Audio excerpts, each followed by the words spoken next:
Hello दोस्तों, स्वागत है आपका हमारी channel industry report and analysis में। मैं आरजू पटेल हाजिर हूँ डिफेंस सूट के आज के शुमारे के साथ। दोस्तों, पहले अपडेट में आपको बता दूं आईएएफ का नया स्टेप, आत्मनिर्भर भारत के लिए लॉइटरिंग म्यूनिशन सिस्टम। जी हाँ दोस्तों, इंडियन एयरफोर्स यानी आईएएफ एक नए दौर की शुरुआत करने जा रही है, जहाँ वो प्राइवेट इंडस्ट्री पार्टनर्स को इन्वाइट करेगी एक advanced ground launched loitering munition system बनाने के लिए। इसके लिए जल्द ही एक रिक्वेस्ट फॉर इन्फॉर्मेशन यानी RFI जारी की जाएगी। ये smart system electro optical guidance से लेस होंगे और beyond visual line of site यानी BVLOS मिशन के लिए डिजाइन किए जा रहे हैं, जिनकी रेंज होगी 500 से 1000 km तक। ये लॉइटरिंग म्यूनिशंस करीब 50 kg के एक्सप्लोजिव वारहेड से इक्विप्ड होंगे और 6 घंटे से ज्यादा हवा में लॉइटर करने की कैपेसिटी रखेंगे। मतलब ये टारगेट के आसपास घूमते रहेंगे जब तक स्ट्राइक का सही समय न मिले। ये कैपेबिलिटी इंडिया के लिए एक बड़ी स्ट्रेटेजिक लीप होगी, जिसमें प्रेसिजन स्ट्राइक्स के साथ साथ फ्लेक्सिबिलिटी और ऑटोनॉमी भी इंश्योर की जाएगी। ये इनिशिएटिव आत्मनिर्भर भारत के विजन के साथ अलाइन करता है, जिसमें इंडिया अपनी मिलिट्री टेक्नोलॉजी में इंडिजीनियस इनोवेशन को बूस्ट देना चाहता है,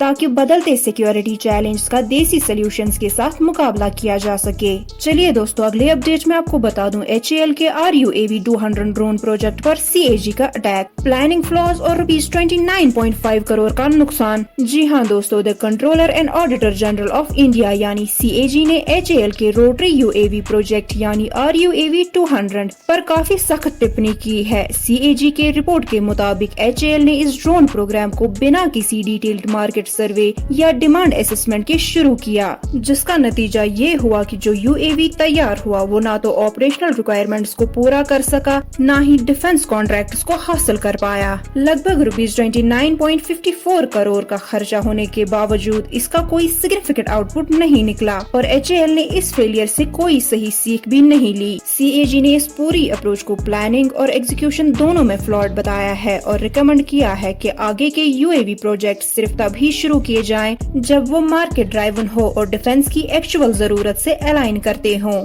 ये रिपोर्ट एक कड़वी रियलिटी है जो दिखाती है कि सिर्फ R&D से काम नहीं चलेगा। प्रैक्टिकल एप्लीकेबिलिटी, स्ट्रेटेजिक फोरसाइट और क्लियर रोड मैप भी उतने ही जरूरी है। HAL की UAV एम्बिशंस के लिए ये एक इम्पोर्टेंट लेसन बन गया है। दोस्तों, चलिए अगली अपडेट की तरफ चलते हैं। तेजस MK सेकंड की पहली फ्लाइट पर कंफ्यूजन, असली टाइमलाइन अब भी फरवरी-मार्च 2026 ही। जी हाँ दोस्तों, तेजस MK सेकंड के पहले फ्लाइट को लेकर DRDO चीफ के स्टेटमेंट्स ने थोड़ी कंफ्यूजन पैदा कर दी है। कुछ मीडिया रिपोर्ट्स ने ये दिखाया कि पहली फ्लाइट अक्टूबर 2025 तक हो सकती है, लेकिन क्रेडिबल सोर्सेज जैसे कि AFI यानी एरोस्पेस फोर्सेज इंडिया ने ये बात क्लेरिफाई की है कि टाइमलाइन पहले से ही डिसाइड थी और अब भी वही है। DRDO chief doctor Sameer V Kamat के 6 to 12 मंथ्स वाले कमेंट को कुछ लोगों ने आउट ऑफ कॉन्टेक्स्ट कोट किया, जिसकी वजह से स्पेकुलेशन शुरू हो गया। हकीकत ये है कि तेजस MK सेकंड का प्रोटोटाइप रोल आउट लेट अक्टूबर या अर्ली नवंबर 2025 तक एक्सपेक्टेड है और पहली फ्लाइट फरवरी-मार्च 2026 के आसपास होगी, जैसे कि पहले भी प्लान था।